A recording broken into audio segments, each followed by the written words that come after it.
रोशनी वकार का घर छोड़कर चली जाती है और इस बात को लेकर आयमा बेहद खुश होती है, लेकिन वकार उसकी खुशी मट्टी में मिला देता है और आयमा से कहता है कि अब रोशनी तो चली गई है, तुम भी इस घर से फटाफट निकलो और मैं अब तुम्हारे वजूद को बर्दाश्त नहीं कर सकता।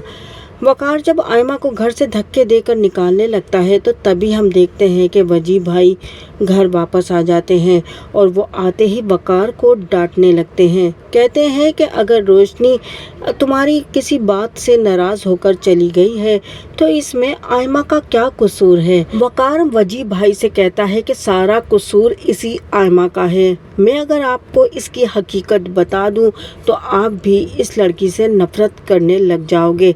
यही है लड़की जिसने मेरे घर को बिगाड़ा है। इसी ने रोशनी के जहन में कुछ ऐसी बातें डाल दी हैं कि रोशनी इस घर से चली गई है। मुझे और रोशनी को जुदा कराने वाली यही आयमा है। यहाँ पर जो वजी भाई होते हैं वो कहते हैं कैसे, क्या किया है आयमा ने, ऐसे क्यों कह रहे हो तुम। वकार मजबूर हो जाता है और आयमा और अपने ताल्लुक़ के बारे में वजी भाई को सब कुछ बता देता है। ये भी बताता है कि आयमा के धोखे की वजह से ही उससे बदला लेने के लिए उसने रोशनी से शादी की थी, लेकिन अब वो सिर्फ और सिर्फ रोशनी से मोहब्बत करता है और आप चलकर रोशनी को समझाएं। हम चलते हैं, उसको वापस लेकर आते हैं। रोशनी अपनी नंद के घर पर मौजूद होती है, लेकिन यहाँ पर उसकी नंद का शौहर भी उसे ताने मारने लगता है और रोशनी समझ जाती है कि यहाँ से भी उसे जाना पड़ेगा।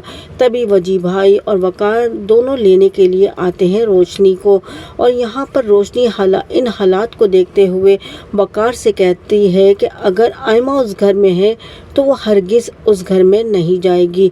वकार कहता है कि तुम बेफिक्र हो जाओ, आयमा के लिए भी कोई बंदोबस्त हो जाएगा। वजी भाई कहते हैं हो ना हो आयमा तुम्हारी बहन है, आखिर तुम कैसे बर्दाश्त करोगी अगर वो कहीं और जाकर भटकेगी। इसीलिए आयमा के बारे में भी कुछ सोच लेते हैं, पहले तुम घर चलो। रोशनी मजबूर हो जाएगी और वापस घर आ जाएगी। वैसे भी उसकी तबीयत और उसकी कंडीशन ऐसी नहीं है कि वो कहीं जाकर धक्के खाए। उसे इस वक्त अच्छी ग़िज़ा और आराम की ज़रूरत है। वैसे भी रोशनी माँ बनने वाली है, ज़्यादा दिन नहीं रह गए, उसके बाद ही वो कोई फ़ैसला करना चाहती है। लेकिन वकार अपने किए गए गुनाहों की माफ़ी मांग लेता है, रोशनी को मना लेता है और आयमा से शदीद तरीन नफ़रत करने लगता है। तभी यहाँ पर आयमा के लिए एक लड़का देखा जाता है और उसकी शादी की कोशिश की जाती है, मगर आयमा कहती है वो इसी घर में रहेगी, चाहे उसे वजी भाई से ही क्यों ना शादी करना पड़े। अब वजी भाई परेशान होते हैं, वो कहते हैं कि भला वो कैसे आयमा से शादी कर सकते हैं।